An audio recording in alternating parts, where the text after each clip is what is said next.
La Bible dit dans le livre de Hébreux chapitre 11 que celui qui s'approche de Dieu, sache que Dieu est le rémunérateur de ceux qui le cherchent. Le mot rémunérateur veut dire le payeur. Quand vous faites les bonnes œuvres de votre destinée, Dieu commence à vous payer. Ce pourquoi il t'a créé là. Quand tu commences à entrer là-dedans, Dieu même prend sur lui de te prendre en charge. Tu vas commencer à vivre ce qu'on appelle la provision divine, à un niveau où tu n'as pas idée. S'il vous plaît, ne voyez pas le salaire en termes fiduciaires, en termes d'argent seulement. Voyez le salaire aussi en termes de paix. Quand Dieu paye, Dieu ne te donne pas l'argent seulement.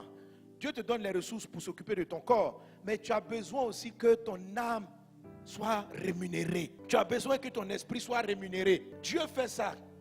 Il y a des gens qui ont des milliards. Tout à l'heure, je parlais avec un fils qui me décrivait son patron. Il dit, tu n'as aucune idée. Un des hommes les plus riches, je ne sais pas, d'un pays, il est tellement riche. Et je lui ai dit, mais la famille de ce monsieur. Il dit, ses enfants le détestent. La famille est tendue. Et il prend de l'âge. Et il commence à se rendre compte que tout son argent, ses enfants ne savent pas ce qu'il fait. Tellement ils se sont battus dans la vie. Tout va s'écrouler. Vous voyez, peut-être qu'il a eu le salaire de son travail, mais il n'a pas eu la rémunération de Dieu. La rémunération de Dieu n'est pas comme ça. Quand Dieu te paye, Dieu tient compte de tous tes besoins et non seulement de tes besoins d'argent. L'argent n'est pas ton seul besoin. L'argent peut te donner des vacances à Honolulu. Il y a des gens qui vont en vacances à Honolulu, ils se frappent, monsieur et madame se frappent à Honolulu. Il y a un monsieur multimilliardaire, un Américain qui est venu ici faire un programme. Ils ont pris une sécurité ici à Abidjan. Et parmi la sécurité là, il y avait un frère. Donc il gardait l'entrée. Il dit la nuit, un palabre a commencé. Tape, la femme sort de la chambre. Tacler la fille.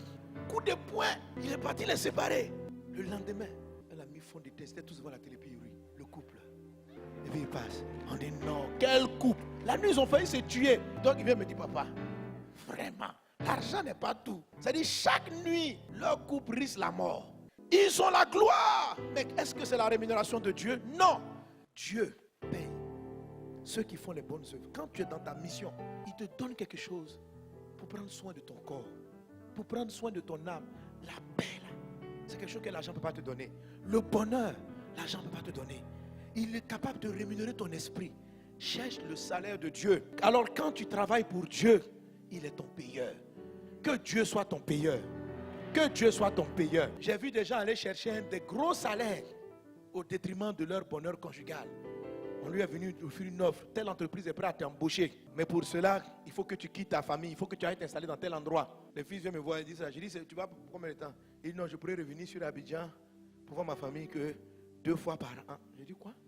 Il dit, mais papa, son salaire fait peur. Quand tu parles du salaire qui va gagner. Je dis, mon fils, il faut dire non. Tu gagnes peut-être 30 fois moins ici.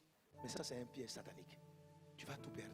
Comment si tu vois ta femme et tes enfants 2 fois par an? Quelle est cette histoire-là? Quelle est cette histoire? Ton argent, on va faire quoi? Tu vas faire quoi avec ça? Tu peux offrir les meilleures écoles, mais un enfant n'a pas besoin seulement des meilleures écoles, il a besoin aussi d'un meilleur papa. Il a besoin d'une meilleure maman. Il a besoin de tout ça. C'est tout ça qui participe à son équilibre. Si papa n'est pas là, maman n'est pas là, tu peux lui donner la meilleure école, mais l'affection n'est pas donnée par l'argent. Pourquoi des enfants des riches se droguent? Posez-vous la question. La drogue est une quête d'aller trouver une paix et un bonheur. La drogue, se droguer là. C'est un moyen pour les hommes de s'évader de leur quotidien. Et vous allez voir que dans la maison de ces riches, la plupart de leurs enfants se droguent. Ils prennent la drogue. Pourquoi ils prennent la drogue? Parce que papa a amené l'argent, mais il n'a pas amené la paix. Papa a amené des vacances, il a donné des voitures, mais il n'a pas donné la joie. Non. Ne courez pas après ce genre de salaire, parce que vous allez regretter toute votre vie.